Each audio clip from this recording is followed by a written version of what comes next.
আপনি যখন টিনেজার বয়স পার করছেন কিংবা ইয়াং অ্যাডাল্ট হিসাবে আপনি বৃদ্ধি পাচ্ছেন, তখন অপোজিট জেন্ডারের প্রতি আকর্ষণ, ভালোবাসার সম্পর্ক, প্রেমের সম্পর্ক গড়ে ওঠাটা একটি স্বাভাবিক প্রক্রিয়া। কিন্তু এই প্রক্রিয়ার মধ্যে কিছু কিছু টিনেজার বা ইয়াং অ্যাডাল্ট ভুল করেন। ভুলগুলো কি আসলে?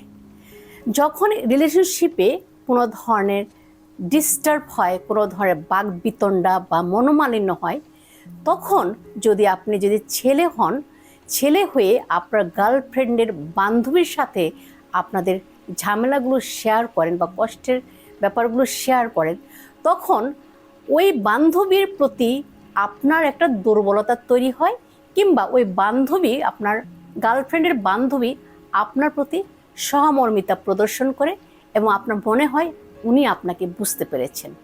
এভাবে আপনার গার্লফ্রেন্ড ছাড়াও তার বান্ধবীর সাথে একটা রিলেশনশিপ ডেভেলপ হয়।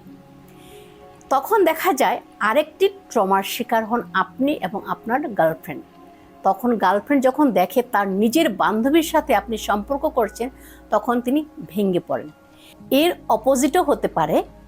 যদি আপনি গার্লফ্রেন্ড হন, যদি আপনার বয়ফ্রেন্ডের সাথে ঝামেলা চলতে থাকে, কখনোই বয়ফ্রেন্ডের বন্ধুর সাথে কোনো ধরনের সহভাগিতা করবেন না।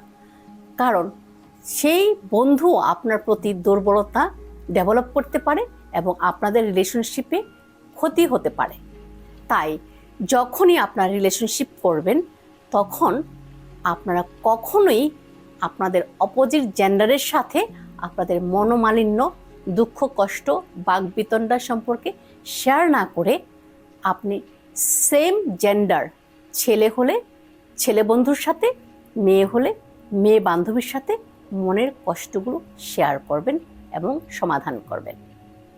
তাহলে আপনাদের রিলেশনশিপ টেকসই হবে।